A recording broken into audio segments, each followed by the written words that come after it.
மனசை தேத்திட்டு நடக்க வேண்டியதை பாரு கோட்டி. எப்படிங்க விட முடியும்? பாத்தீங்கல்ல மகாவோட நிலைமைய. அவ இனிமே அந்த வீட்டுல எப்படி சந்தோஷமா வாழ போறான்னு தெரியல. என் வீட்டுல இருந்த ரோஜா செடிய அதுக்கு விருப்பமே இல்லாத இடத்துல வேரோடு புடுங்கி கொண்டு போய் வச்சிட்டேன். அது கஷ்டப்பட்டு எல்லாத்தையும் தனக்கேத்த மாதிரி மாத்தி அழகா பூத்து குலுங்குற நேரத்துல அது கூட பிறந்த விஷச்செடியை அழிச்சிருச்சேங்க. ஐஸ்வர்யா விஷங்கிறது மகாக்கு தெரியும். இருந்தாலும் கூட பிறந்த பாசத்துக்காக அவ செஞ்ச எல்லாத்தையும் திருடனுக்கு தேள் கொட்டின மாதிரி பொறுத்துக்கிட்டா.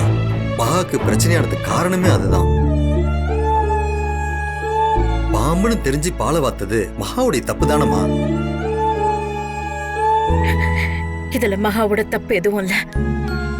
சின்ன வயசுல இருந்து ஐஸ்வர்யா என்ன பண்ணாலும் பொறுத்துக்கோன்னு சொல்லி இவ்வளவு வளர்த்தம் பாருங்க. அதுதான் நான் செஞ்ச தப்பு.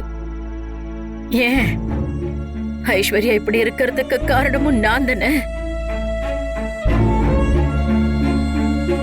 தாயோட வளர்ப்பு சரியில்லைன்னா குழந்தைங்க எப்படி வளரும்?